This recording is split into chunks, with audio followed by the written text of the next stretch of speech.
the Fall 2022 Academic Virtual Career Fair, organized by the National Institute of Statistical Sciences, or NISS. I am Sharmistha Guha, Assistant Professor of Statistics at the Texas A&M University, and I will be moderating today's seminar.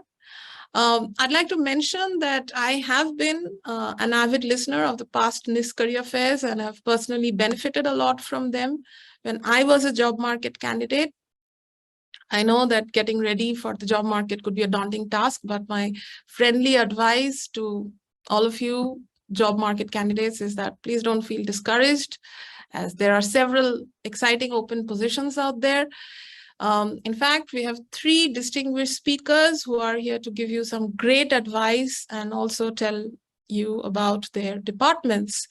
So first we have Professor Steve MacEachern, who is the Distinguished Arts and Sciences Professor and Chair of the Department of Statistics at The Ohio State University. Second, we have Professor Sujit Ghosh, who is Professor and Interim Department Head in the Department of Statistics at the North Carolina State University, NCSU. Third, we have Professor Bhramar Mukherjee, who is the John B. Calfleish Collegiate Professor and Chair of Biostatistics, Professor of Epidemiology and Global Public Health at the University of Michigan School of Public Health. She also serves as the Associate Director for Quantitative Data Sciences at the University of Michigan Rogel Cancer Center. So without further ado, let's first welcome our first speaker, Professor Steve MacEachern, Professor and Chair of Statistics at The Ohio State University. So over to you, Steve. You may be muted, Steve. How about this? Yes. Oh, finally. Hey, thank you for the kind introduction. And the truth is, I'm actually looking forward to hear what the other two have to say as well, because career advice is always good advice forever. In getting ready for this session, I thought a little bit about what to say. And you people are going to be new faculty, whether it's at Ohio State or whether it's at one of the other two schools here or a different school. And it occurred to me that a lot of the advice that people get is purely professional, right? It's only about, research, or only about the slice of your life, which is just tied to your faculty position. And that's not bad advice. I mean, it's very, very good advice. But the truth is that's only one part of life. And so I think a little bit about back when I interviewed, which is still fresh in my mind. It's back in 88, and it's 1988, just so you know. And for me, when I was deciding where to apply and also which job to take when I had choices, part of it was professional and part of it was personal. Professional side, I was torn between sort of a research track or high quality teaching jobs. And I thought, boy, I really want a place where education is valued and valued heavily. And one of the things that you get at the big state schools, Michigan, North Carolina State, Ohio State, and many others, is the wonderful tradition of land-grant institutions in the United States, where the schools really are loved by the population of the state that they're in, viewed as a wonderful place. And it's just person after person just says, where I want to go to school is that big state university. For us, teaching really is part of the job. We're serious about it here. Always has been the case in the department. And for me, that was big. I love teaching. Second thing, research. For me, a big part of things was a full spectrum of research. When I was finishing undergraduate school, I was a math major from a small school, and trying to decide what graduate school I wanted to go to, because I decided I wanted to continue education rather than go to industry. A lot of it was that I didn't want to get bored in life. And for me, that means constant change, constant innovation. There has to be new things to think about. And what that means in part is, maybe not an industry job, but a faculty job at a university. It also meant in part that I wanted to go to a place where I could not only do the work that I was doing for my dissertation and extensions of that, but easily work on other problems. And for that, I needed to have a big enough group where there was enough diversity and interests where I could start to work on other problems and just connect with other people.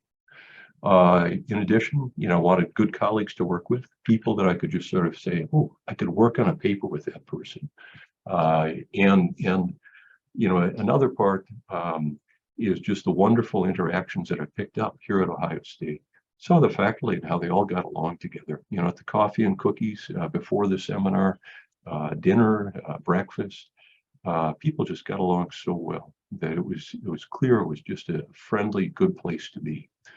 Personal side, looking for a good sized city, wanted something that was drivable distance from my family, which, is like 13 or 14 hours given the United States, but, that's drivable instead of only flights.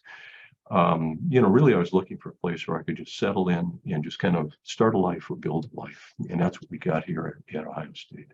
So that was all part of my reasoning when I thought about where to go.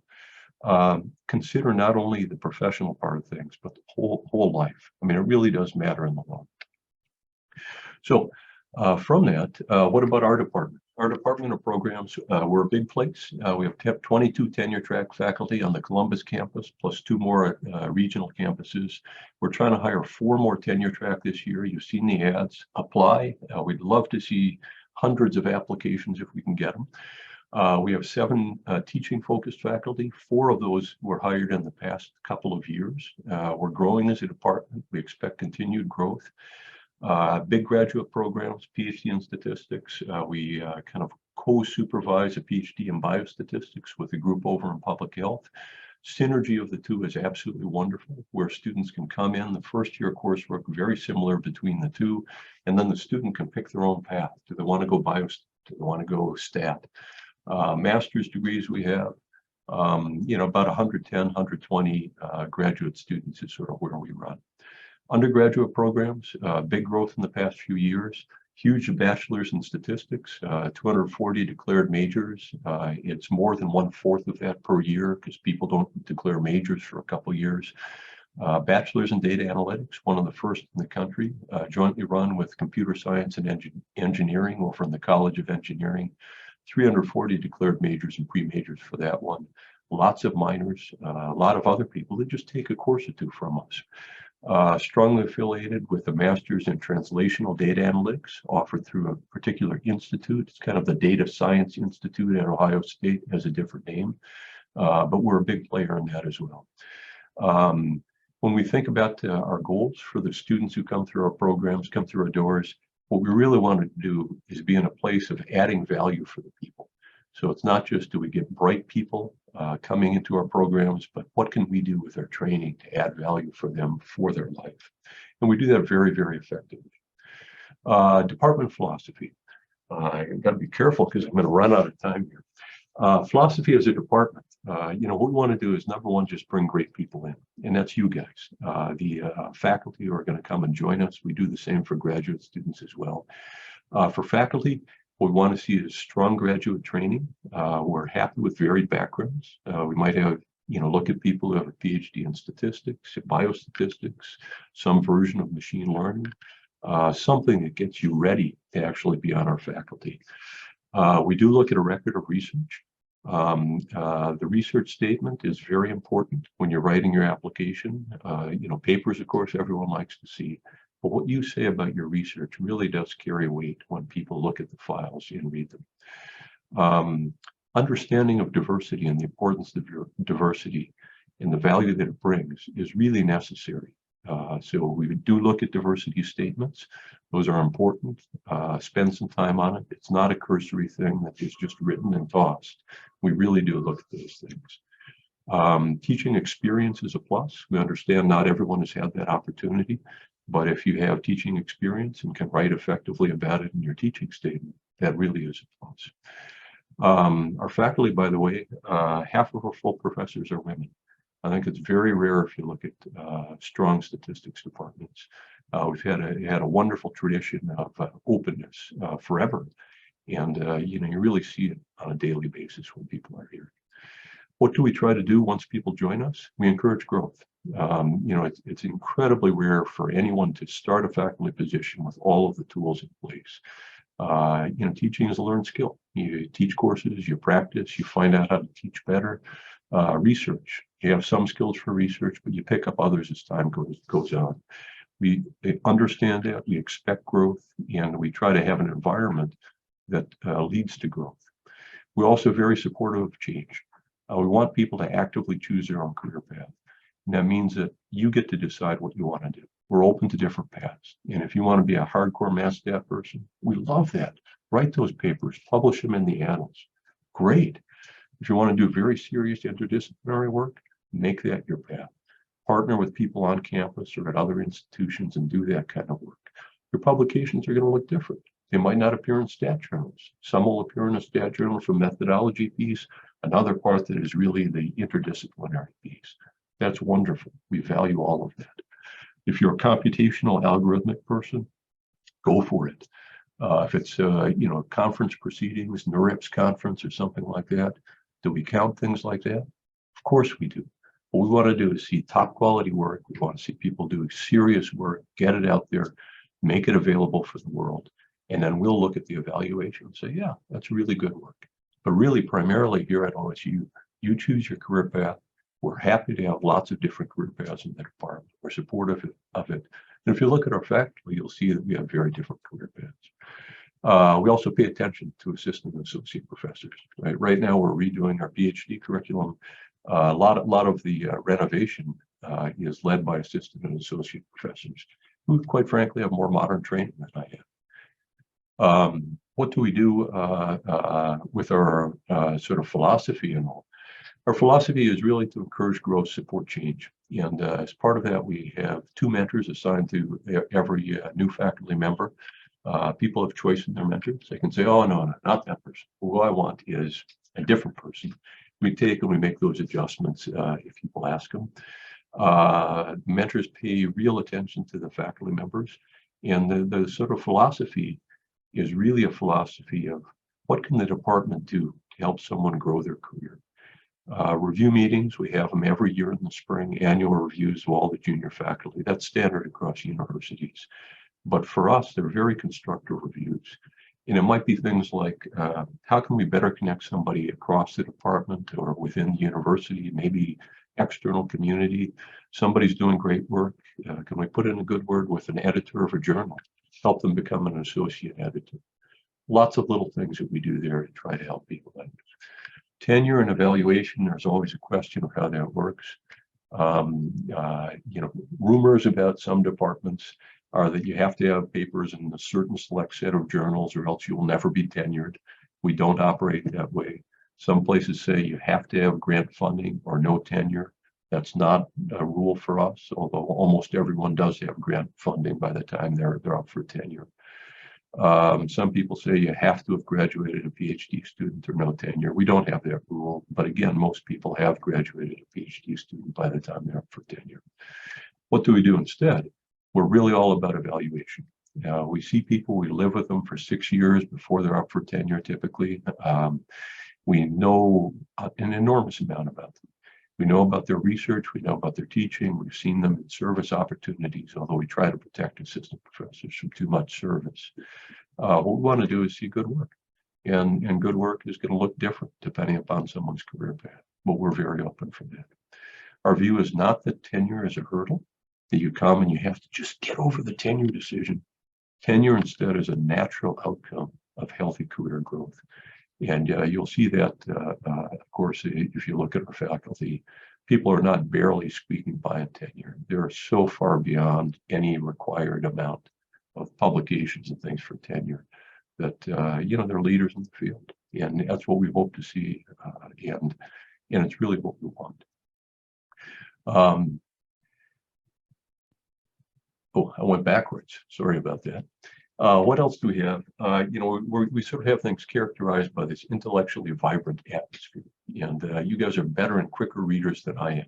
So I'll skip ahead a little bit because my time is drawing to a close and I'm going to get the hook soon.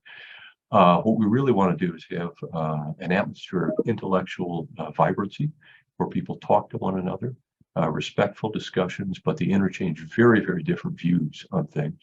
We've consciously built a faculty that has very different views. We encourage that. We want to bring in people who are not like us, but different from us. And from that, we actually see the ability to capture the problems that fall between areas of statistics. And that's really where a lot of the interesting work is now, a lot of the forward-looking work. When we have that set up, we actually have a lot of collaboration as well. And you'll find out that there's incredible collaboration within the department.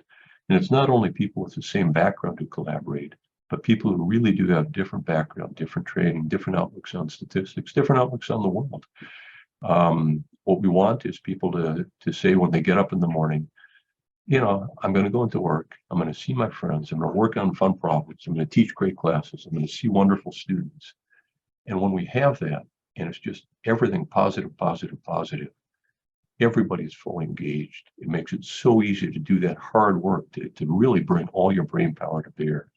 People perform at their best. It also leads to a great life. One last slide that I want to pop up before I disappear. This is a graph that we make. It's about a year out of date. So some of the colors should change because people have been promoted. And there are some other connections that should pop up as well for people. What you see here is a node for every faculty member. A star means somebody who's no longer with the department, mostly retirements, you'll see. Every line is joint paper, which has appeared. And if you look at it, you find out that our graph is not completely connected. That's our goal. But there are strong connections throughout. And it's nothing like a partition of the department. People find a problem, and the whole attitude is, if we're going to work on this problem and crack it, what's the best way to bring the right people together to do the best work we can? And that's what we want to see. Joint work is valued. It's not shunned. When we have our review meetings, senior faculty or co-authors routinely speak up and typically give people full credit, maybe even err on the side of a little too much credit for junior authors if they're actually being reviewed. A wonderful atmosphere, one that we want to keep going. We hope that you'll apply. We hope that you'll bring you in, you'll join us on our faculty. And if you have any more questions, let me know. I'll sign off now. That was a great presentation. Thank you, Steve. I'm sure it will be very useful for our potential job market candidates. I'd like to remind you that we have our chat open. So if you have any questions, please feel free to write them down in the chat box. And in the end, we will open the floor for questions. Next, we have our speaker, Professor Sujit Ghosh, Professor and interim dean, interim head of the Department of Statistics at NCSU. Thank you, Sharmistha, for the kind introduction, and thanks to NISS for giving me an opportunity to share some words of wisdom and things about our Department of Statistics at NC State. So before I begin, I'd like to give a little bit of a background of who we are, and then I'll get to what kind of resources we have. And as you have seen on the NISS website, there are 5 questions, so I'll get to some of that during the panel discussions, but at this time, I'm pretty much responding to number 3. So our department was one of the oldest instituted by Gertrude Cox. And in 2016, we celebrated 75 years of our statistical excellence. And if you're interested, I mean, I'll put that video, and there is a nice video link to that, and that gives you a kind of a nice history of how things evolved. So given that we are the oldest and kind of considered largest among some of the departments that Steve mentioned, we have produced about 1,700 or more alumni who have gone on to shape a lot of in areas in all job sectors, in academia, industry, and the government sectors.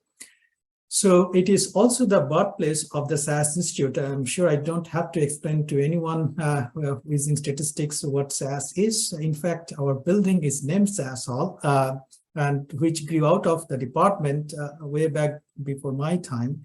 But still, I know some of the buildings where things evolved.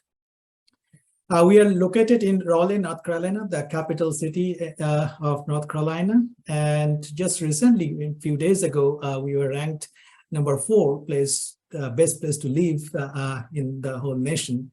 And the source, you can find more of that. So that's a bit of a history about it. And this is where we are located. It is actually within a system of University of North Carolina, which has about 16 universities, all located around the state, and one school of math and science, which brings the brilliant talents into the triangle. And sometimes we get to benefit to recruit some of those students as well. And that's the view of the bell tower, which is the symbol of NC State, and which is kind of a view from the upper window from SAS Hall. So this is the SAS Hall where we moved into in 2009, and we are located on the 5th and the half of the 4th floor, and rest of the 4th floor and the 3rd floor is math, and then the 1st and the 2nd floor are the classrooms. The things that in this building actually gives us a lot of opportunity to collaborate. There are spaces where students can and faculty can gather. You can meet with the clients, and it is right in the middle of the main campus. All around, we have Department of Physics, Chemistry, or College of Sciences, and people can just go into and walk to that campus. It's a very walkable campus. And if you were to visit here, I'd be glad to show you around. So let's go by some of the numbers. So if you don't know already, statistics at NC State has been number 1 in producing the number of PhDs. In fact, this data was released by Steve on Amstrad Bulletin. We have produced about 350 graduate students. Don't want to go to the second list, but that there are 2 other departments in the nations who produce about 258. So being the oldest, not sure we can keep up with this one, given the pandemic era. I'm going to touch on that a little bit, but this is just going by the numbers. And although I don't put a lot of, I think, importance on this type of rankings, but nonetheless, I heard from students and faculty asking about that. So that's the ones we are ranked number 11 among all. But if we just consider the public institutions, I think it will come to something like number 6 or so. And we have about 40 plus faculty members, mostly tenured or tenure track, but we also have professional track faculty members who can be mostly doing the teaching, or they can be also research faculty. And during the panel, if you have questions, I can elaborate more on their role. So that's what we have. We have a large program. In the pandemic, it has reduced. It used to be over 100 doctoral students, but now we are about 95 and 54 masters.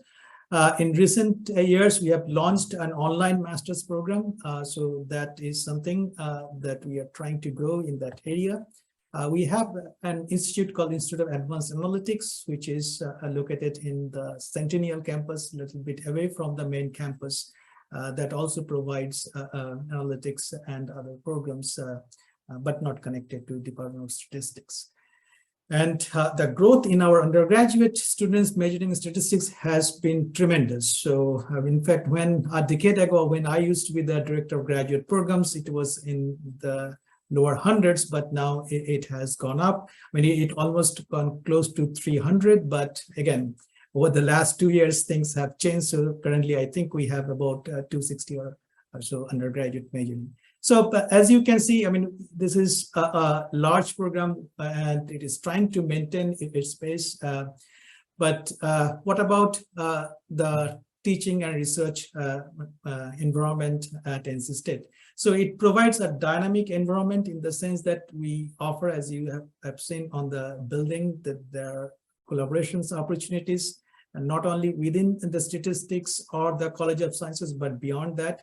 NC State is known to have great engineering school, and our faculty actually collaborate with the faculty and the researchers around the campus, and sometimes beyond that. So that is something that you'd like to look for when you're looking for jobs. What are the growth opportunities? I mean, how can you connect with the people? Obviously, these days we have figured out that being online through Zoom, we can collaborate with anyone in the world, but having something on campus and face-to-face meeting at any time you want, that actually provides much more impetus than just meeting online. So this is the type of opportunities that you would possibly find when you if you decide to come here. Being a large program, we have faculty members working on various research areas, I mean, including biostatistics, statistical genetics, environmental sciences, financial math and financial stat, and of course, mathematical statistics. So when we tell our students if they're looking for advisors, they will not find any areas that is not covered. I mean, we have also programs personally. I'm involved with astronomy and other astrostat program that was launched within ASA. So there are various fields that you are interested, you will find someone to work with. And we also value teaching and education a lot. So as I said, we have quite a few professional track teaching faculty who are not tenured, but they go through the promotions, and the things are a bit different than those who were in tenure track. Again, when it comes to the Q&A of the panel of today's session, I can elaborate on that, but feel free to ask me about this with the interest of time. I'm not expanding on that. But statistical education, statistical computing, and obviously these days machine learning are the buzzwords. But we truly actually help to promote that. As I mentioned, we have engineering school, and we get to collaborate with scientists who are developing state-of-the-art. One thing I just mentioned, because I personally was involved, something called eNose. If you have not heard, I mean, how do you convert a smell into a technology? We know of wearing devices and things like that. But how do you transfer a smell, which can be used for diagnosis of diseases and things like that? So there are these new technological innovations that are going on the campus, and the only way you can know about the science is to interact with them on almost a regular basis. So this is the opportunity you will find if you were to hear. So we have diverse faculty. This is a recent photograph that was taken, and as I said, they have been working on various fields. So this is the, I'm going to talk about the multiple open rank positions that we have currently open. We are accepting applications. So if you were to apply for this, you will possibly land in this page. So there is an apply button that you can click and fill out the things. And I'm going to talk a little more about that. We have received quite a few applications. We have at least, I think, 2 positions, but there are other cluster positions that I'm going to talk about that comes from our Chancellor's Excellence Program, which is a bit different because they are funded by different departments. So I'll get to that in a few minutes. So if you're interested to apply, you just go to this and click that. So we are looking for, at all levels, assistant, associate, full. It's open rank positions, and this is the link. If you were to click that, it will take you to the previous page that I was showing. So we hope to fill all these positions by the start of next fall. And as I said, all ranks are included. So what we are looking for? Well, the candidates should be able to teach graduate and undergraduate courses. As I said, I mean, we value teaching a lot on the campus.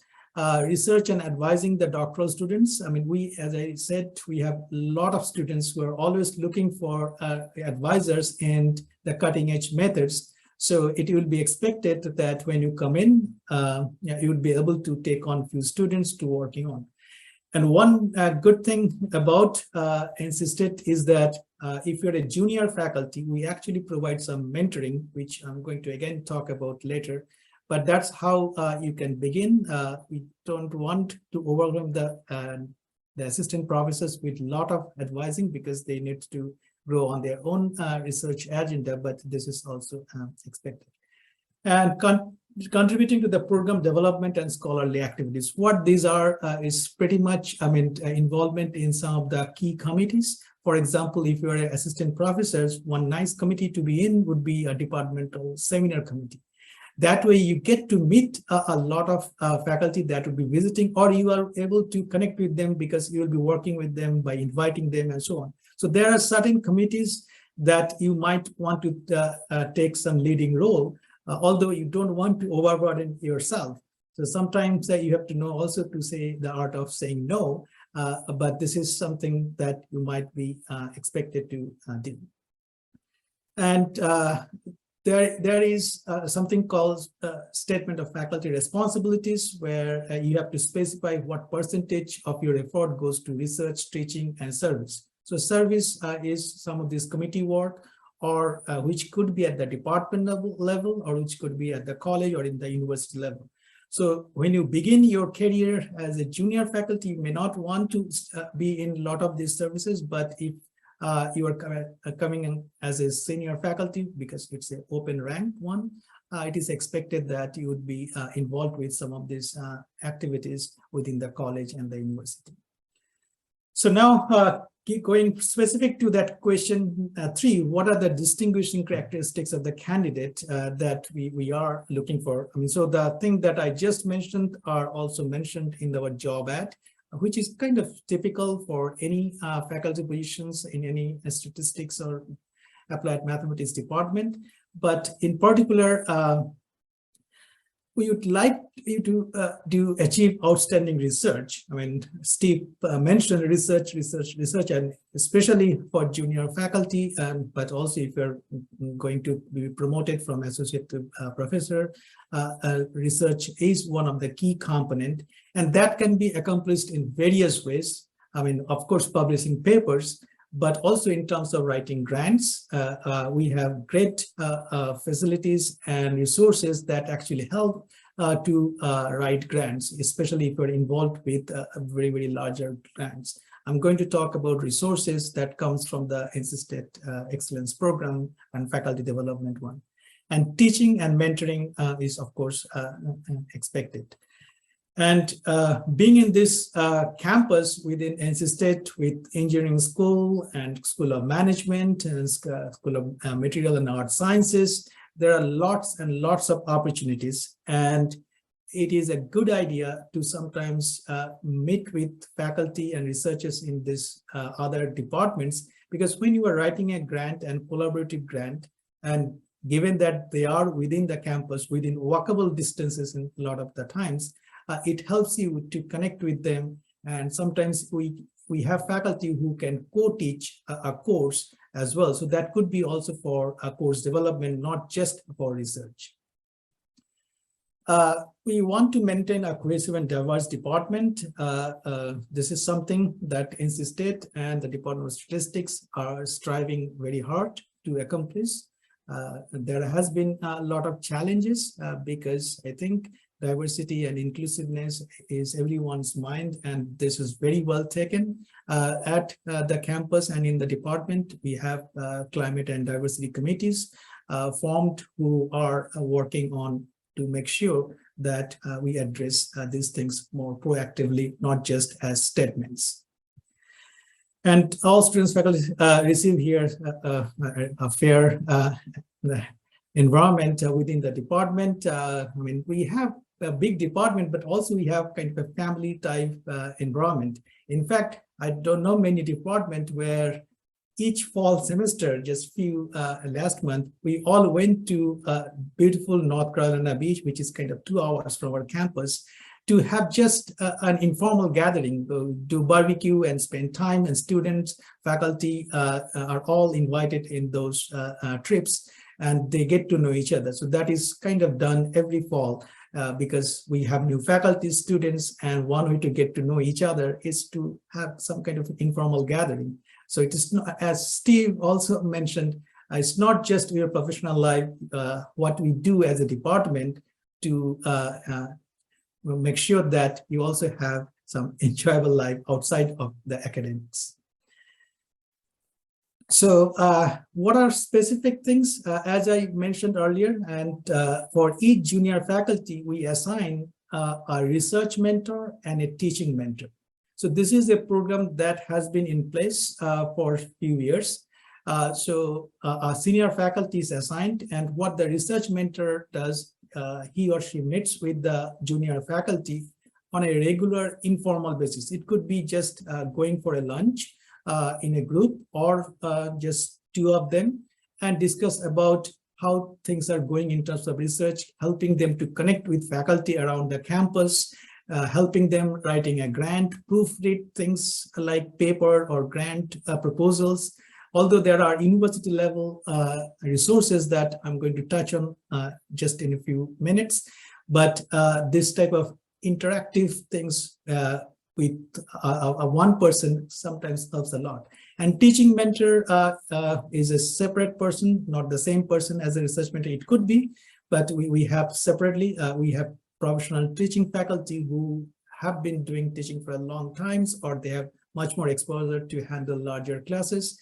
They actually help our junior faculty by going to their classes, sitting there, just watching the lecture, taking notes, and then discussing them with them after the class to kind of have a discussion about how, I mean, not to just criticize, but what could be done more effectively. And if someone is struggling with reaching out their ideas to a large class, how to handle that. For example, asking a question sometimes doesn't work, but if you ask that in a group, this seems to work. So there are certain things that work out, and the mentors help the junior faculties to do that. And being in the RTP area, we have lots and lots of companies. If you talk about any top-notch companies, I mean, recently Apple announced moving here. Cisco has been there for a long time. IBM, GSK, you talk about any company like 100 big companies, they're all around this triangle area. I mean, literally it forms a research triangle park with the three big universities, UNC Chapel Hill, Duke, and NC State. And if you form that geographic triangle, the map I was showing, the companies are literally located in this triangle. So there are lots of opportunities to collaborate. In fact, we have a program, this is mainly for graduate students, it's called Graduate Industrial Training, where the companies actually fund some of the students, not just summer, but the entire year. And also they get to work with the faculty, and sometimes faculty can also be supported by doing some consulting activities during the summer. So there are lots and lots of collaboration opportunities.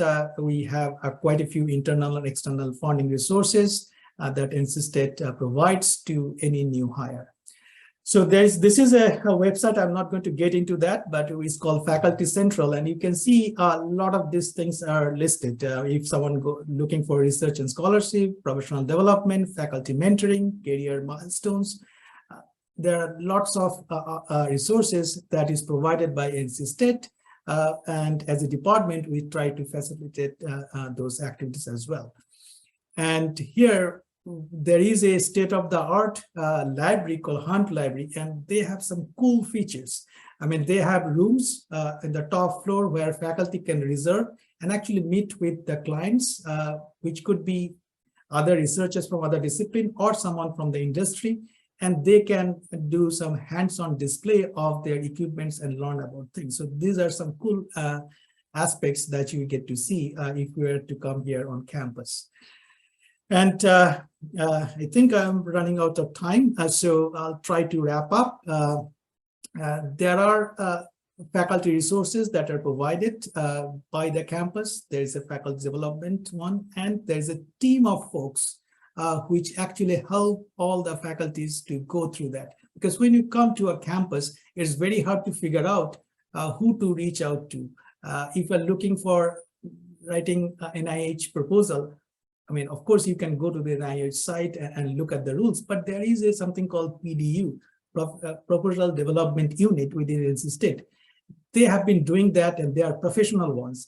They will help you to write a grant proposal, especially they do that if there are larger ones, like $1 million or more. But even if you are collaborating and your role is just as a statistician or a consultant, they still help you to write proposals and proofread and looking for other logistical help. So that comes within the Office of Faculty Excellence. And this is one thing I wanted to mention. So we have multiple open positions that are within the department, but there are few faculty cluster positions, and we have at some faculty, we unfortunately lost one recently, but these cluster positions, for example, we have faculty who used to work on precision medicine. So there are faculty who are from chemistry, or it could be operational research, it could be math. They are within this cluster. The way this thing works is that once the faculty is recruited, the faculty is given a home department depending on the type of research. So if someone is actually doing data science, statistics, machine learning, they might be housed in our department, but they work as a faculty in the faculty cluster. They have their own meetings on a regular basis, but their tenure home remains, say, statistics or math, wherever they are recruited. So this is a great program, and the chancellor is very enthusiastic about that. And we might be what we are currently working on to have at least 2 positions on this area as the precision medicine, and there is something called veterinary school, which is pretty big in the institute campus, but they also need a lot of data analytics help. So we would be looking for faculty who choose statistics as the home. So they are interviewed by the provost office, but at the end, the candidate gets to choose a home department, and we are hoping that some of these positions will come to our department as well. So with that note, I think this is the front page where if you're looking into more about learning about the department, and we are putting the science in the data science. So what you are waiting for? Just come join us, and if you have questions, I'll be more than happy to go over that. I have few more slides on my words of wisdom, but I'll kind of reserve that for a later discussion. So I think I'll stop here, and that's it for now. Okay, thank you, Professor Ghosh, for that wonderful and informative presentation. I'm sure this is very helpful information for the job market candidates, and will attract them towards NC State. So next we have Professor Bhramar Mukherjee, Professor and Chair of Biostatistics at the University of Michigan. So over to you, Professor Mukherjee. Thank you, Sharmistha, and thanks everyone for joining. I really learned a lot from Steve and Sujit, and as it was mentioned that no mentoring, like at any step of your career, gets wasted. So please be mindful of that, these words of wisdom. Someone told me that advice is something always free, and you hoard advice all your life so that you can dip into it as the need comes in. So I just wanted to say a little bit about Michigan Biostatistics. Obviously, you heard from 2 statistics department perspectives, but obviously, you know that biostatistics is a far more exciting field right now. And so I don't have to do the selling work for you, because there is absolutely fascinating work going on at Michigan and other biostatistics departments. But I also want to say that Michigan Biostatistics and Michigan Statistics both are excellent departments. So my counterpart in Michigan Statistics, Lisa Levina, is not here, but I speak for her that if you're looking at job opportunities in statistics, Michigan Statistics is also a wonderful department. So we have multiple positions. We in fact have 4 tenure track positions. Our department has gone through an unprecedented growth in student numbers that I'd show you that led to 4 tenure track positions, among them 2 open rank. And then we have research track as well as clinical track. So we have 7 searches going on. It's quite mind-boggling right now. But the good thing is that, you know, Ann Arbor, as Steve mentioned, is a fantastic city. It always, like, the sky is really this blue and the autumn leaves are fantastic.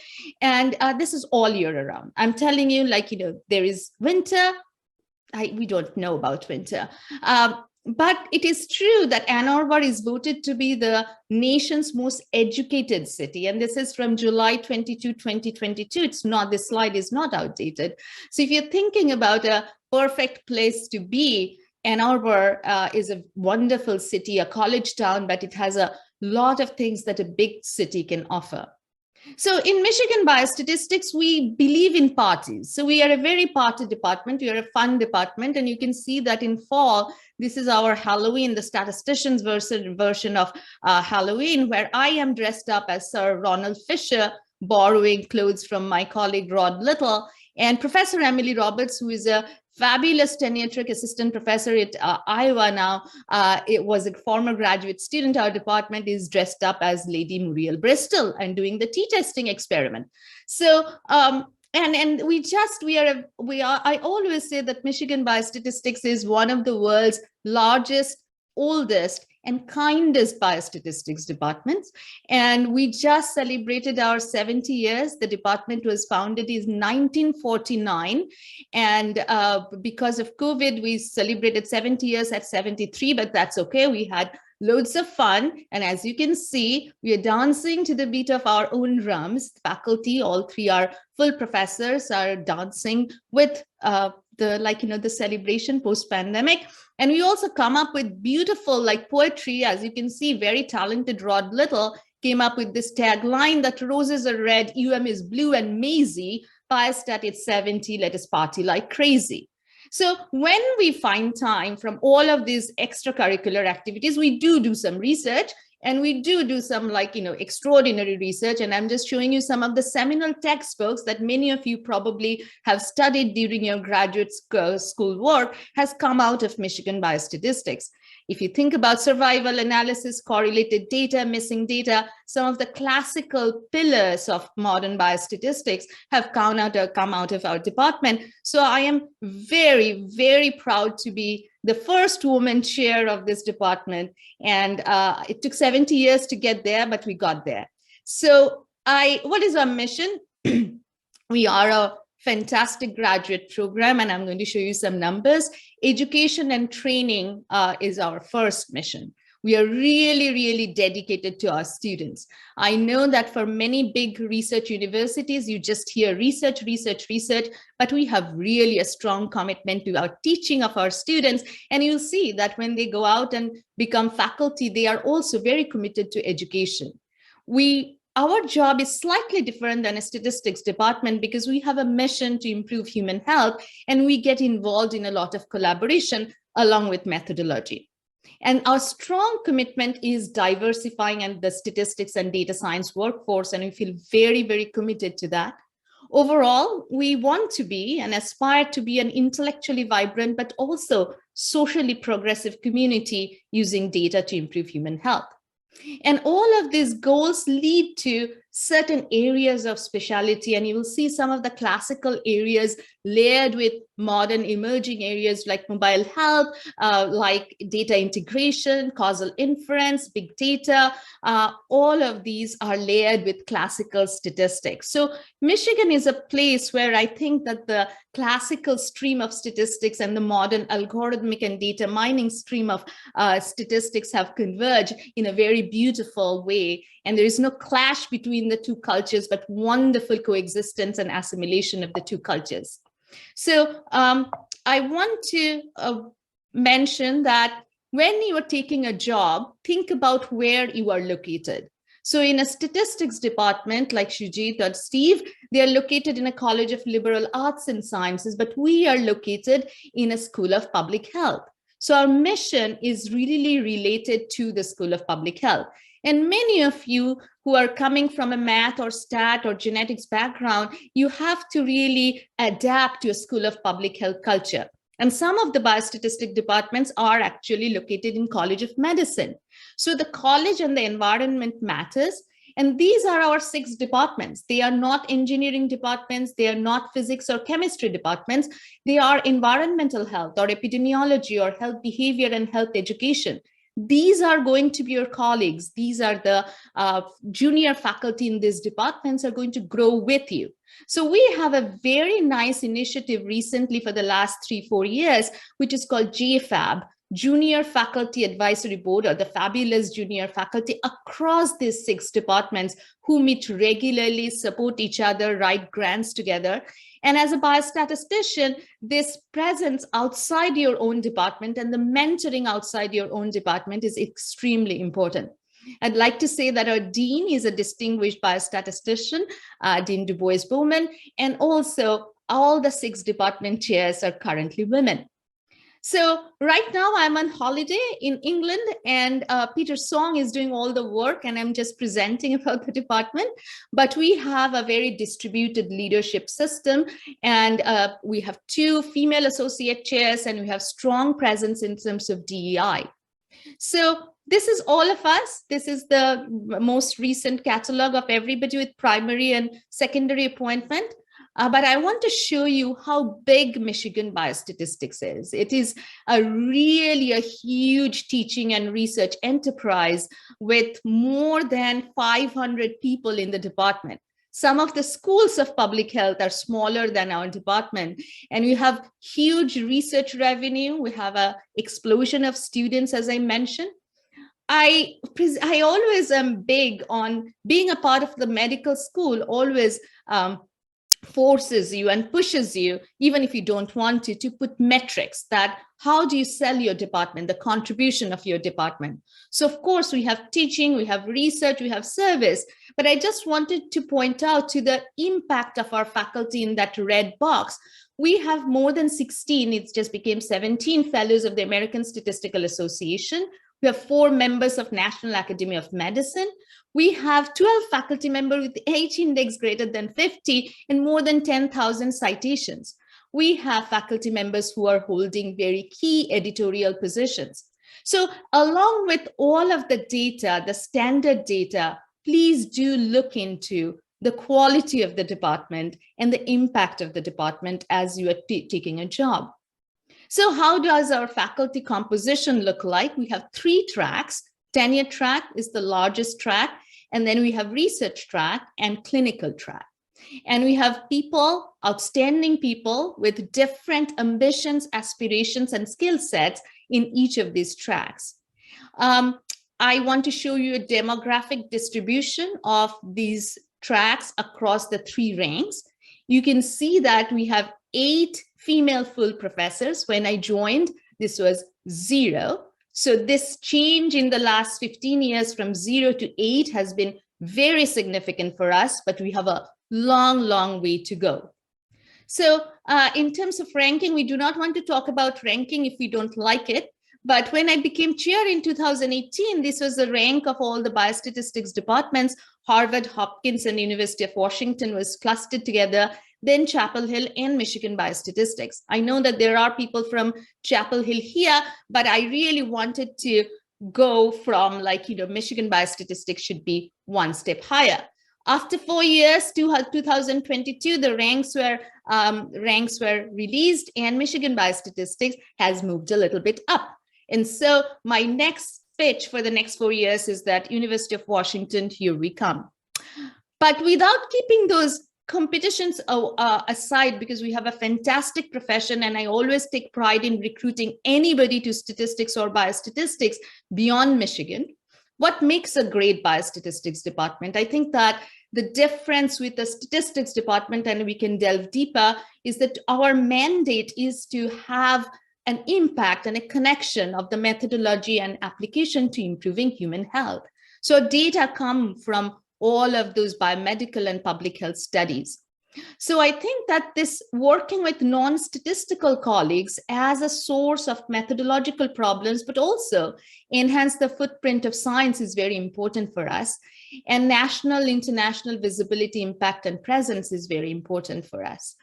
And then, of course, a department is known by its alumni, so training and placement of the next generation of biostatisticians. Where are they going? What are students doing? They are our brand ambassadors. So what makes it difficult for a biostatistics department? You should definitely know the good things, but also what are some challenges the departments are facing. One thing is constantly chasing funding, and NIH funding is always not predictable. Michigan is a 9-month hard money biostatistics department. There are only very few who are completely 9-month hard money. We operate, our financial model is exactly like a statistics department. If you don't bring any grant funding, you'll teach 3 courses. None of us do that, but we have the guarantee of salary. And that gives us this ambience of sometimes just going deeper into a problem and not constantly chasing money, which makes a biostatistics department often frustrating. So some of the challenges that we face is data science versus classical statistics. And I mentioned before that we have come to a good equilibrium position in terms of that. Lack of diversity in our profession. We don't have the pipeline. So all the departments are struggling. And I think that all of us together are working on building that pipeline, but there needs to be much, much more work. Student support has always been an issue. How do I fund my students? It is not like teaching positions like in a statistics department. And there's tremendous growth in a short time. So I think everybody is struggling with that. And as with all of these tied with growth and funding and everything, that there is a growing expectation for anybody working in academia these days, leading to a poor work-life balance. So Michigan Biostatistics, when you think about a biostatistics, you have to situate it in terms of the whole matrix of the institution. So we have very strong connections to the 6 public health departments. We also, and this is something very important, look at the university-wide data science or cancer research or cardiovascular research or policy initiatives where the biostatistics faculty are playing a key role. For example, many of our faculty have key positions in the Cancer Center as well as Precision Health and Institute of Health Policy and Innovation. We have strong ties with our partners in the campus in terms of human genetics, statistics. We also have very strong network and presence in professional societies. This is extremely important. NISS is a part of that network, but also alumni network. When you're thinking about a workplace, sometimes we get very myopic and think about the department only. But it has been my learning experience that you really have to think about what is the reputation and connection of the department in the institution and in the broader profession. That's incredibly important for furthering your professional career. We have strong ties with our statistics department. As I said, that we actually rolled out joint retreats with the STAT department, funding pilot grants between Biostat and STAT faculty. We invited, like in these photos, you can see John Story coming and judging those proposals. So we try to make things fun for our junior faculty. So, but I think we are all grappling that, like, you know, as you're starting your career, that what do I want to be? My training makes us very detailed and rigor oriented, but then do I want to be a doer or a thinker? So many of you have seen this movie Imitation Game, where the only statistician on the team is portrayed Jack Good, who is portrayed as a very low key, and it does not represent Jack Good's personality at all, but there is this popular image of us being very quiet. And I think that we are looking for people who will defy that image. And we really value 3 C's of a modern biostatistician: communication, collaboration, computation, layered on your mathematical and statistical training. This is incredibly important. And so if you look at like our department, you'll see who have we hired recently, and you can see a diverse array of interest from causal inference to mobile health to environmental health statistics to genomics. And these are the 2 new hires that we have. We are extremely proud of welcoming John and Maria. We want to really encourage faculty to think about not just goals, not just objectives, but values.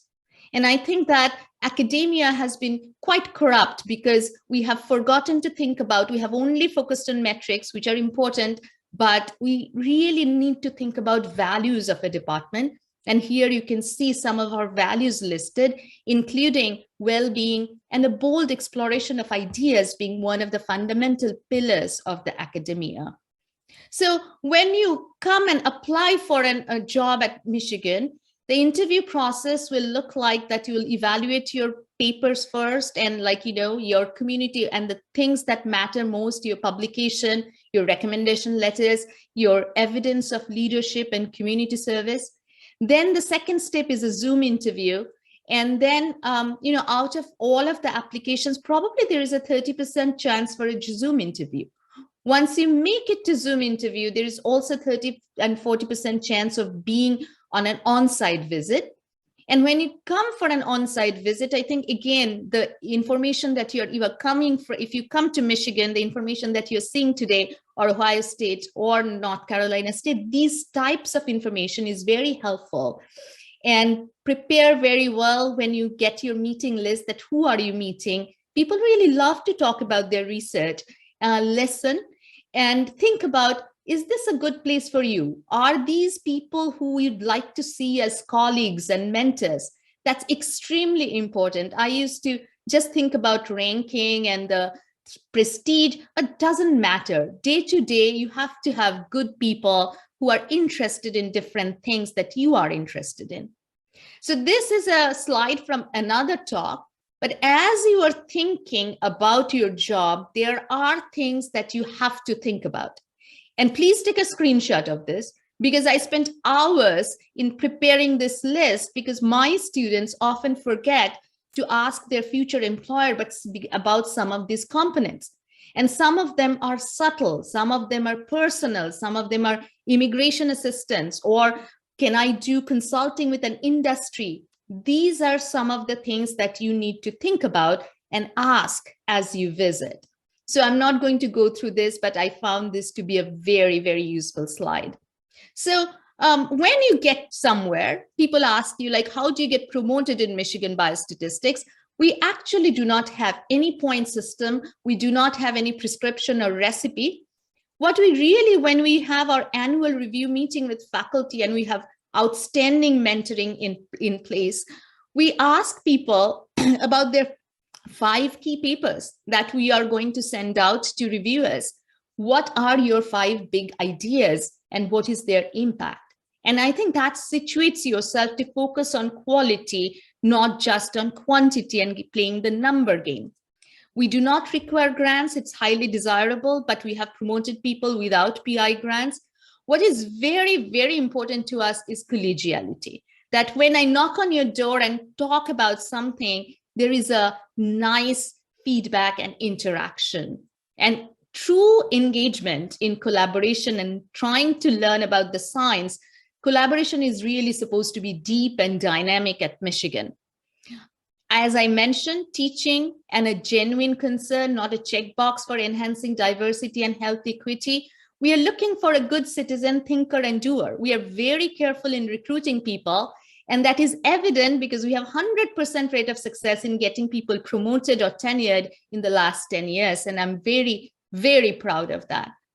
What is special about Michigan Biostatistics? I already said we are a very party department, but what is really special is this series of lectures called Journey Lectures, where people share baby pictures and stories of how they grew up in a village in England or a town in Canada or a little city in India in order to be where they are, because different people have different career pathways, and these have been tremendously helpful for junior faculty and students to see themselves in the future. So we have an anthem, a YouTube channel, so written and composed by Professor Rod Little. We are Biostat. Michigan is where we are at. We have lots of opportunities. I hope you join us. Thank you so much. Thank you. That was a great presentation, Professor Mukherjee, and I'm sure it will be very helpful for our potential job market candidates.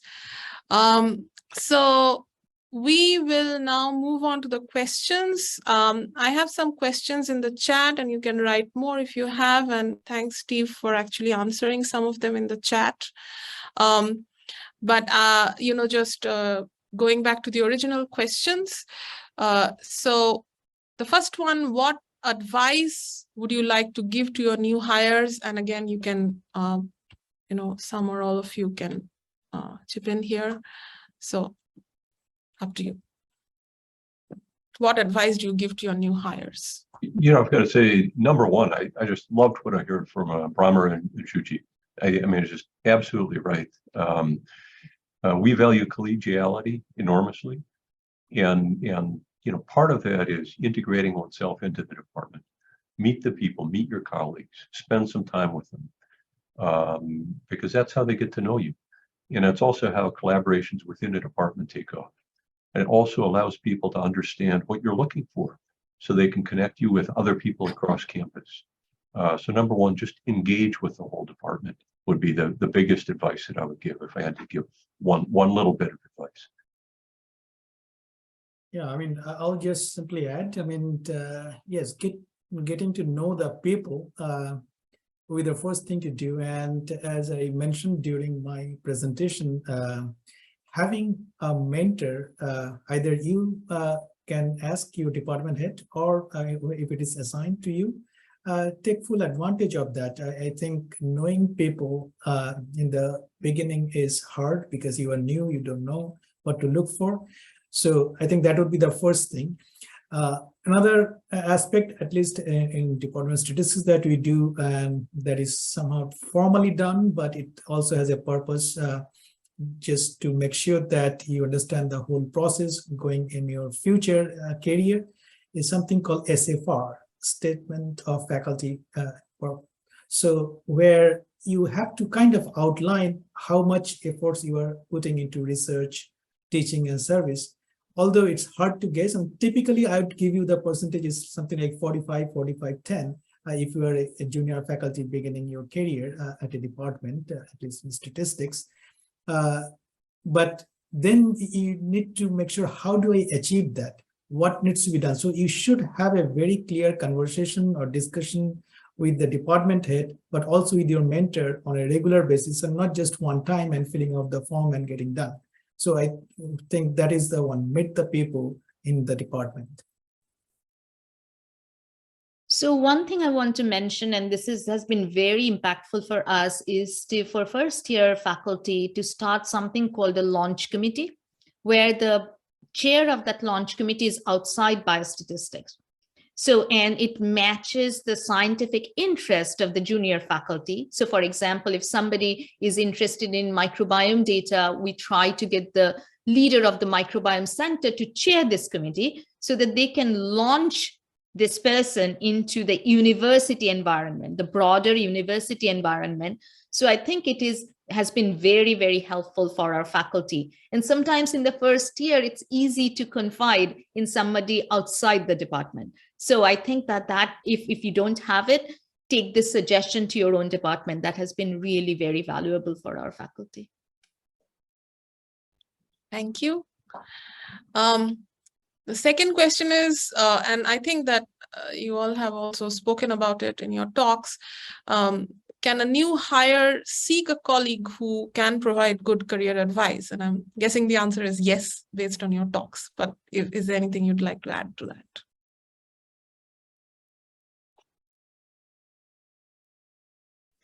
Yeah, mentoring is really multi-layered. And so I think that I would like to emphasize that there is mentor and there are mentors in the department or in the institution, but the professional societies, the people that you meet at meetings or when you are visiting a department, please do not discount that, because the world is very big.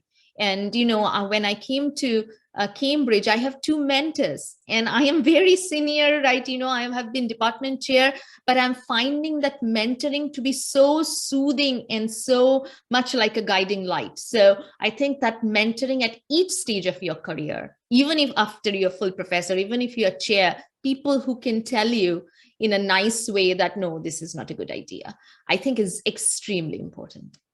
Yeah, I mean, I'll just add that, I mean, if you think of sports, I mean, can you think of any sports where you don't have a coach? I mean, same thing goes with education. I mean, although we don't call coach, but that's the mentor is for. And having someone to look after you and you can openly discuss things is a huge advantage and a huge help, especially for the junior faculty. Just recently, I know one faculty was been asked to serve on committee, and initially, she hesitated to say no. And after a discussion, I said, no, that is not the way you should feel pressured. There are some committees you would like to be involved, as I mentioned, like seminar committee, and you get to know people. But there are other committees at the college level that can wait. So having someone with whom you can openly discuss things as a coach is extremely helpful. Just look for it. I'd say that there's even more to mentoring than people sometimes realize.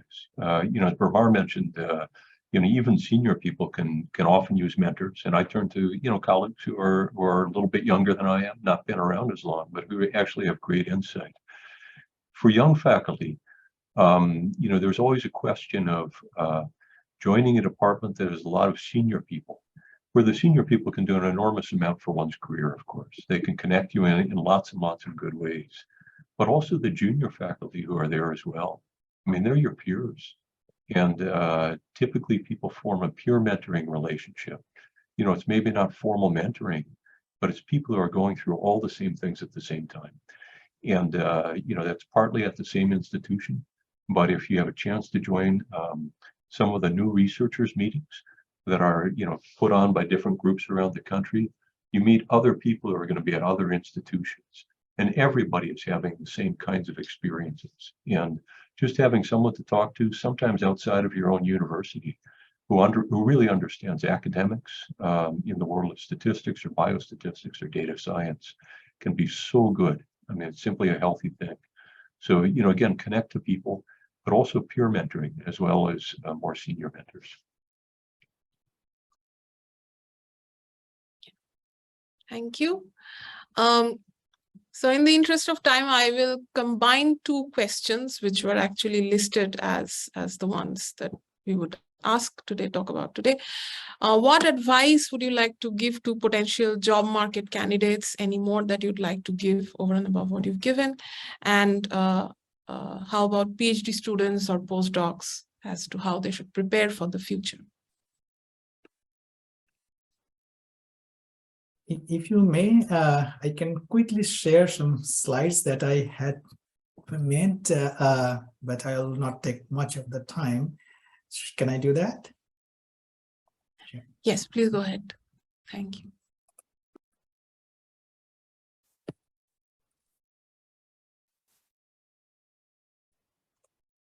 So I think there are certain components, that are very typical for statistic, applied math, biostatistics, almost any academia.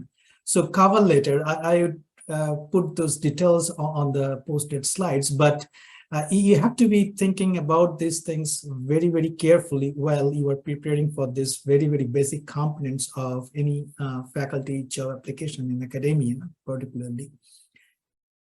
The third point, explain why you want to be at these institutions. I'm pretty sure you will be asked that question, and it would be a good idea to put that on your cover letter itself so that they know why you are excited about. And for that, you need to do some research about that department, get to know the people. And if you know someone, don't hesitate to put them on. So another one is a research statement that is pretty much required for any job applications. So typically 1 to 3 separate ideas you can possibly concentrate on and focus on one idea that you have pretty much worked on, published things, and then what you want to do in the next few years. That is also a very common questions that would be asked because they want to see the potential of your growth in a certain area, and if it matches with the area the department is trying to thrive in that area or not. And if you're in a big department, although almost any area would work, but having a focused research area and kind of thinking about it, where to go and so on, and whether you can take advantage. I mean, as I said, NC State is primarily a lot of engineering school. So if you are working in that area, and you might want to talk about some of that after. And just don't put a lot of jargons like I know Wasserstein distance and things like that. I mean, one can speak about that, but I mean, although you are kind of talking to folks who are expert in a lot of areas, but they need not be expert in the particular area you are working on. So just putting jargons is not going to work, and you need to specify your goals in a language that almost anyone in the department who are trained in statistics should be able to do. And also mention partnerships and collaborators that you might find in that institution that you're applying for, so that it is a customized statement for that particular job application and not a very generic one. So teaching philosophy, it's obviously required. I mean, if you are, unless you are in a research positions, there are some professional track research positions where teaching is not necessary. We have very rarely some of those, but there are things. But if you are required to write a thing, don't overdo things. I mean, I would say just keep it to up to 2 pages. Remember, they will be reading lots and lots of applications. But here is where you can put your personality in your statement. So keep in mind, everybody has a teaching assistant experience. And so think about how you were different in serving that role. So having something personal statement in your teaching philosophy, I think will go a long way than something a very generic one. And remain humble and eager. Don't say that, well, if you have been teaching and you are applying for a little bit of a senior positions, I've taught many courses, I've done this for years, that's it. That cannot be a teaching philosophy, even for a seminar. I'm learning each time I teach a course and new techniques and things like that. So try to talk about that. In particular, take some talking points, like how would you maintain your office hours, especially if you were teaching these days hybrid course, how are you going to maintain that? So problem solving sessions, how you are going to conduct if you're trying to teach that online, how do you will tackle that? So we have learned quite a few of those, and these things are coming on. We are launching online programs. And so there are certain skills that department might be looking for in terms of teaching, and especially if things are like in hybrid mode still, how we are going to tackle those. So if you can be specific about that, that would go a long way. And letters of recommendation, very, very important. Make sure you choose it very, very wisely, who you would like to write letters. So it should come from, I said, accomplished professionals, meaning that it shouldn't be your graduate student or your postdoc advisee. So that's what, but it did not be the most famous person in the department who you may not have interacted with, but rather you should be asking someone with whom you have either worked or you are involved in a group project. Some kind of collaborations opportunities you had with that person would be the best one to do. And if you are also going in a school where teaching is valued, most of departments it is, even ask a person who may not be just talking about your research, but how you would be effective as a teacher. So if someone has observed you in a class, that would be possibly the best person to talk about, because he or she can talk about your first-hand knowledge about that. And also the recommendation letter helps to explain some of the gaps. For example, if you have taken a leave, which could be a parental leave or maternity leave or something like that, maybe the letter writers can explain the situation, because when they look at your applications, it may not be obvious, or it may not have come through in your own statement, but if it comes from a letter writer, it actually gives you another view of explaining things. So make sure you have a discussion with your letter writers about that aspect, and so that it is more effective. So in a sense, you are expanding your scope of your research statement, cover letter, through your recommendation letters. So you have certain limits that you can write within a page, but if your letter writers are aware of your niche for the area or the teaching goals, they can also be helpful in writing those. So that's pretty much what I thought I'll say as a word of wisdom for going forward.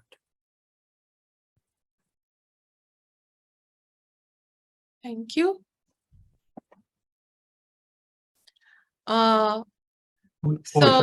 Yes. If I could add one bit, or yes, Bhramar, yes. did you have words to add here? No, please go ahead. No, you know, what I would say is, you know, when you interview, be open. You know, and I saw a bit on Bhramar's last slide with all the things to keep in mind.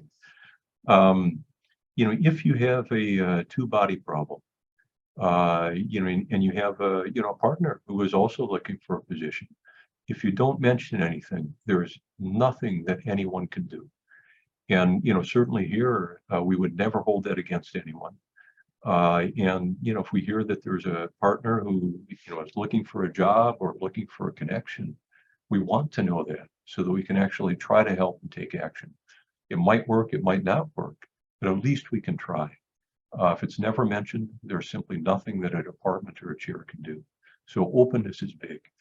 I know sometimes people say, oh, you know, if I mention something special, they won't want to hire me, right? And all I could say is, you know, if you talk openly about something and the reaction from the other side is it's so negative, those are not the people you want to work with, right? Those are not the colleagues that you'd like to have in the long run. You're better off passing that job by and taking another job. Colleagues really do matter. And you know, there are a lot of jobs out there. You're good, you're strong, you're going to get offers, probably multiple offers. You're also interviewing the place that you go to. It's not just them interviewing you, and keep that in mind. And I strongly recommend, just to add, that people who are in that specific situation talk to those junior faculty. That is the department supportive of having young kids? Is the department makes you feel welcome if you have to leave from a faculty meeting to pick up your child? So I think these are very key questions that you must ask, because life is too short to waste in a department that you don't fit in. Yeah, very wise words. Fully agree. Thank you, all of you. Let's move on to the audience questions. Again, Steve has already answered in writing in the chat box, but I will ask the other speakers if they have anything else to add. Moshami Parveen asks, is it necessary to choose the research area specialized in current topics like data science to get into academia, or choose any area and do good research in that area? The short answer is no. So, of course, I mean, especially, in a bigger department, we are not just focused on one single focused area, but rather we want to see the potential of a faculty growing in her or his area of expertise. So it is not necessary that you have to be working on the most current ones, but sometimes, you know, even the older published methods make connections, and it becomes the connection with another field becomes the newer field.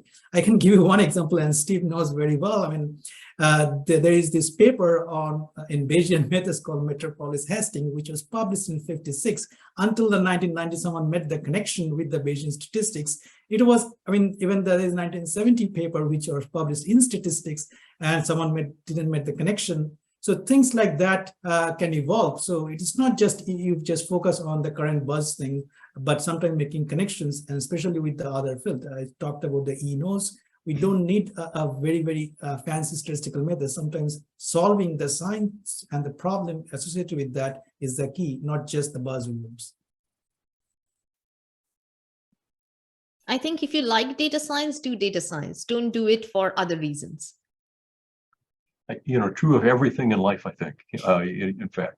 But one thing that we see is that faculty careers change through time. And so what somebody is doing in their PhD dissertation might be completely different than what they're doing 10 years later or 20 years later. And, you know, that kind of evolution and change is actually very, very healthy. And our hope is that people continually pick up more things, and they just acquire more information, broader knowledge, deeper knowledge. And then they can use that in the future. Right? I mean, it's their store of knowledge that helps them be themselves, be unique. But, you know, it doesn't have to be the latest buzzwords. I mean, we actually look for evidence that, you know, somebody is bright, they're capable, they've got interests that drive themselves. Research is entirely internally driven. Right? It's not that somebody assigns you to do a research project and you sort of dutifully do that research project. Good research comes from within. And that spark does not mean everybody's going to be doing the same thing. It's going to look different for different people because, you know, they react to different things. They're excited by different things. We want to see the excitement when we actually read through an application. And if you can write and convey that, oh my goodness, you're going to be in such good shape.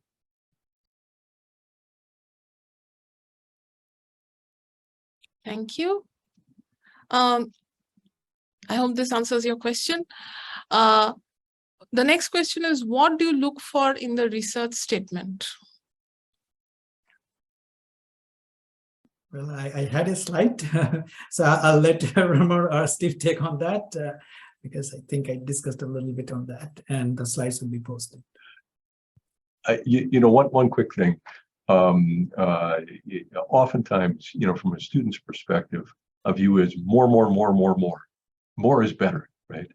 And yet, looking at it from somebody who's seeing applications, more is not always better.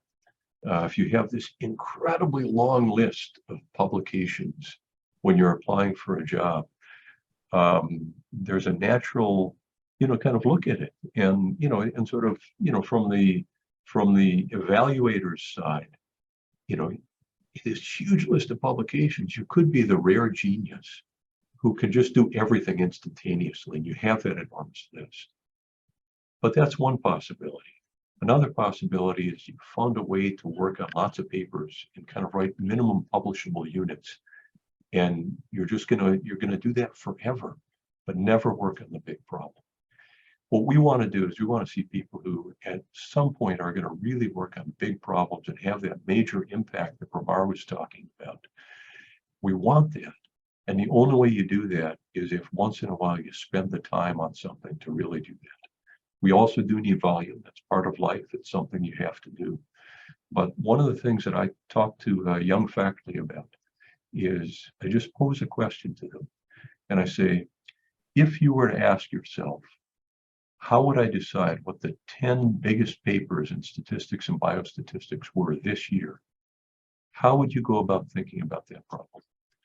And if your answer is, I can't decide until I wait 10 years, that's a fine answer.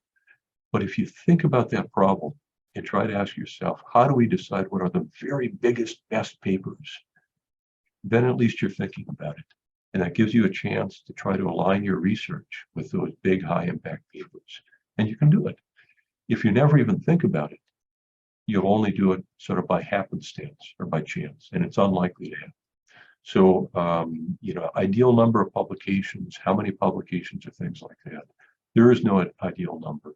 We're looking for evidence of quality. We're looking to be convinced that you're going to do a great job with whatever you set your mind to.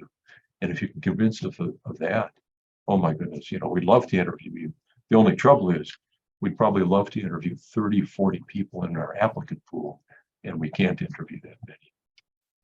So I just want to add something specific for biostatistics. One is that, if you are getting your PhD in statistics, but applying to biostatistics, and that happened to me, then of course you do not have a lot of collaborative experience, but you need to address why you feel biostatistics department will be a right fit for you, so that people do not penalize you for not having tons of collaborative papers because you did not come from that environment. So how is your methodology relevant to human health? And what are some of the particular scientific contexts that you are interested in building your career on? That's important to address for statistics PhDs. And the second thing I want to mention is the optics of how a document looks. Just dense text, continuous paragraphs do not look well. Less is more. Structure your research statement. And this is true for people who are going up for tenure as well. Reviewers are very busy people. It should look like that I can skim through and say, these are 3 big areas where this person has been focusing on. And this is where the impact of the statistical work translated to science. I should be able to pick that up and then go detail. So structure your paragraphs, use bold and italics wisely to make the document more transparent so that people can just absorb that quickly.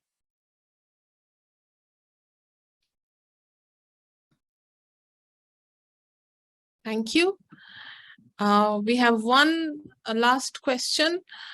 What is your expectation of the number of publications, number, quality, statistics journal, or others from job applicants? This is a question from Chongyang Chen. Expectation of publications, number, quality, statistics journal, or others. I usually refuse to respond to this question because I do not believe in this recipe-oriented academia. I think that I do not like that not everything in life is metrizable. We have forgotten how to value ideas. So I think that we really want to see excellent work. We do not have a journal list in Michigan. People could publish in genetics or neuroimaging and have never had those so-called top-tier statistical journal publication, but make a huge impact and get tenured. So our department is really based on the tenets of excellent work, excellent quantitative work, making a scientific impact. And I think as a profession, we are broad enough to value theoretical work, people who are writing papers in Annals and JASA, to people who are writing papers in proceedings and communications, because conference proceedings, we really need the whole spectrum to make our profession richer. We do not all read the same books. We do not all watch the same movies. Why should we all do the same kind of statistics? So there is no mantra in Michigan that this is the recipe to go get tenured. We just let people be and do their excellent work and provide the nourishment and the support so that they can grow. And so I think that's our philosophy. You know, that matches our philosophy too. And, you know, I agree. Sorry. I agree with that. I mean, and especially in recent years, when we are collaborating, I mean, in Tuke's word, we play everybody's backyard. So those are valid. I mean, sometimes having maybe just 3 very, very impactful paper is possible better than 40 publications, which have also no applications in science or in life. So yeah, I mean, I don't think we can put a bound or a number, although it is true. I mean, when we get external letters, I do see people mentioning about the impact factor, number of journal publications. I mean, it's a mindset is difficult to change within our profession, but I think more and more I see people are thinking the way I think all 3 of us agree that it is not just the number, it is the impact and your expertise that should be more important than just simply putting number on the journal's titles. Yeah. You know, having said that, there's one thing that I will say, and evaluation of research comes up all the time. I mean, it's simply part of life, right? And it should be a part of life, because we don't just want to say we're going to count things, right? We really want to do an evaluation. And something that is true is that the easiest work for people to evaluate is work that's close to their own. And so, you know, in a typical statistics department or biostatistics department, we're all super comfortable evaluating research that appears in statistics journals. You know, we can look at a set of theorems and decide, are these hard theorems to prove? Are they easier theorems to prove? Are they a very standard theorem, or is there something really novel, interesting, forward-looking about this? And it's easier for us to evaluate that work, so we get a more accurate, more precise evaluation. As things move farther from the center or from the core, evaluation becomes harder. Typically, you'd have a smaller subset of your faculty who could really evaluate the work, and it's simply more difficult. So there's a little bit more noise in the evaluation process, and people should be aware of that. It doesn't mean that we discount it or we don't count it, but we simply do have a little more difficulty in the evaluation. And you know, I don't know of any way around that problem. We try to be aware of it, very conscious of it here at Ohio State. I think other good, strong departments tend to be conscious of that as well. And you know, and yet, you know, evaluation is evaluation. And some things are simply a little more difficult to evaluate than others. And yet we try to make sure we give everyone a fair shake. Okay. So I think that we have come to the end of our wonderful session. Thanks to our speakers for their great presentations, very informative presentations. I hope that it will help all of you in your job market. And thank you all for being here, the audiences.